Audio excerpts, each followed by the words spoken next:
사울의 왕국 안에서는 두 가지 요소가 있어요. 첫 번째는 사람들의 야망과 사람들의 욕망이 있어요.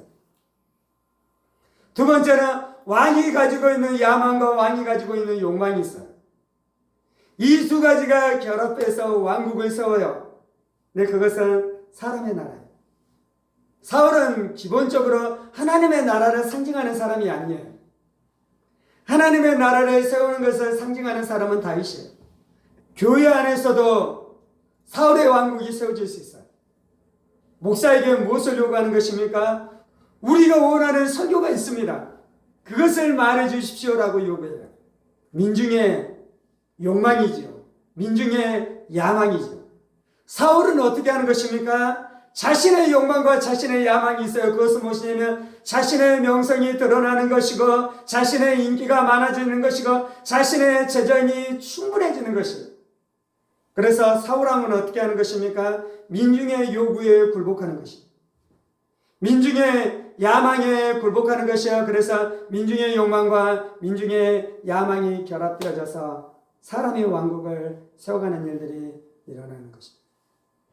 자신의 욕망과 자신의 야망을 가진 사람들이 많은 헌금을 하면서 자신의 권력을 쟁취해냅니다. 수많은 봉사를 행하면서 자신의 입지를 만들어냅니다. 그리고 사람들과 연대하고 사람들과 힘을 모아서 이제 자신의 힘을 주장하기 시작하는 것입니다. 그래서 세상의 나라가 세워지는 것입니다. 그리고 반대의 경우도 있는 것이죠. 그 안에 오게 되는 목사님 안에 사울과 같은 사람이라면 무슨 일이 일어나는 것입니까? 자신의 명성과 자신의 명예를 위해서 하나님의 진리의 말씀을 희석하기 시작하는 것입니다.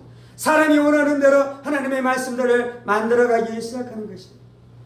이 세상의 나라에 대한 그 어둠을 제거해낼 수 있는 것이 무엇입니까? 하나님의 살아있는 말씀인 것이요. 하나님의 생명의 말씀인 것이요. 하나님의 진리의 말씀인 것이요. 하나님의 능력의 말씀인 것이요. 그 말씀을 가지고 자신의 유익을 위해서 사용하는 것이 아니라 자신의 욕망을 위해서 사용하는 것이 아니라 자신의 왕국을 세워가기 위해서 그 말씀을 세워가는 것이 아니라 하나님의 영광과 하나님의 성품과 예수의 진리를 드러내기를 갈망한 순전한 진리를 선포할 하나님의 사람, 하나님의 뜻을 붙들 수 있는 사람, 그 사람이 와서 하나님의 말씀을 선포할 때 하나님의 나라가 세워지게 되는 줄 믿습니다.